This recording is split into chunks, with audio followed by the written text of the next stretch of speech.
Samahan niyo akong gumawa ngayon ng DIY Christmas wreath. Piti nga pala ito ni Ate Casey. Kailangan ng isubmit sa Monday. Kaya dali-dali na lang ako namili ng mga gagamitin niya. Cartolina lang naman to, gunting at saka ribbon, glow at saka cartoon. Yun lang naman mga mare. So let's start mga mare. Keep on watching.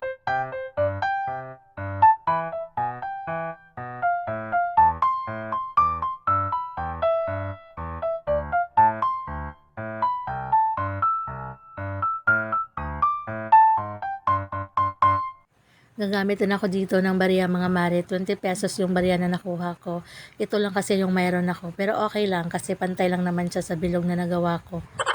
Gagamitin natin to kasi gagawa ko ng mga maliliit na bilog. So let's start.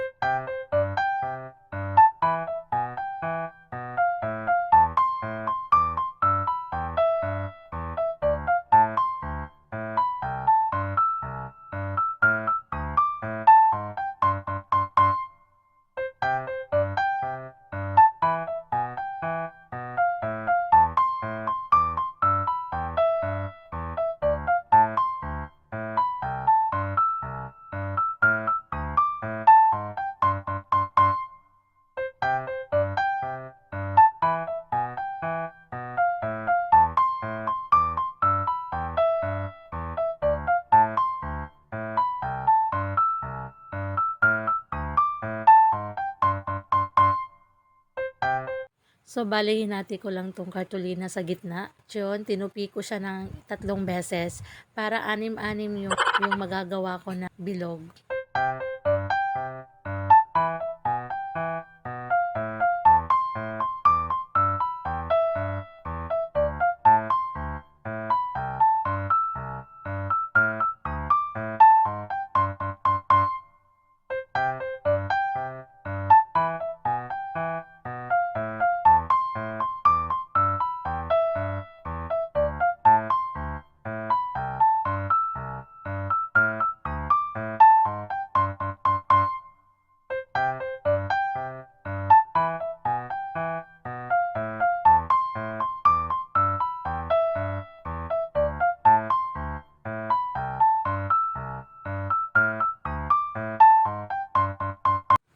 At pagkatapos ng gumawa ng mga maliliit na bilog mga mare, ay nag-start na din akong magdikit.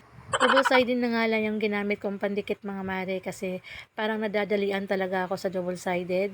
Nahirapan ako sa glue. Hindi masyadong dumidikit yung glue, baka piki yung nabili ko. At yan na nga, nag-start na nga akong magdikit niyan mga mare. Kabilaan yung gagawin ko mga mare para maganda naman tignan.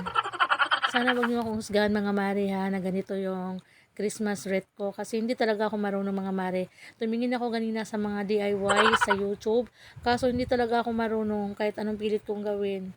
Ginawa ko na pero nagkamali-mali lang talaga ako kaya on version ko na lang yung ginawa ko. Ayan, okay naman din siya. So far natapos ko na yung kabila mga mare. So itong kabila na naman yung gagawin ko. Pero may toddler tayo kaya magpapadede muna ako bago ako mag-start uli.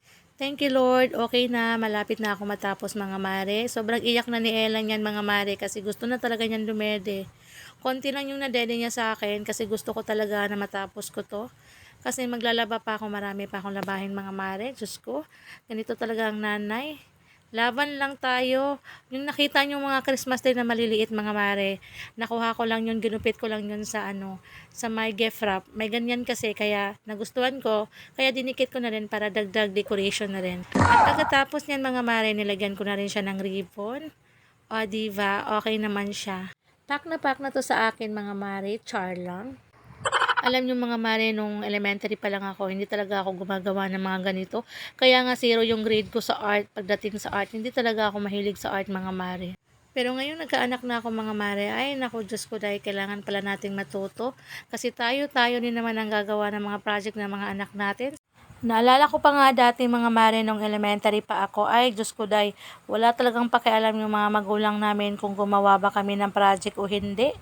Ngayon ko nga lang na-realize mga mare nang nagkaanak na ako, ay kailangan pala nating mag-effort para sa mga anak natin, para naman ganahan sila sa pag-aaral nila. At laking pasasalamat ko naman kay Lord kasi binigyan niya ako ng mga anak na masipag mag-aral, char lang. O siya, patapos na nga tong video ko. Sana nagustuhan niyo tong DIY natin. God bless everyone!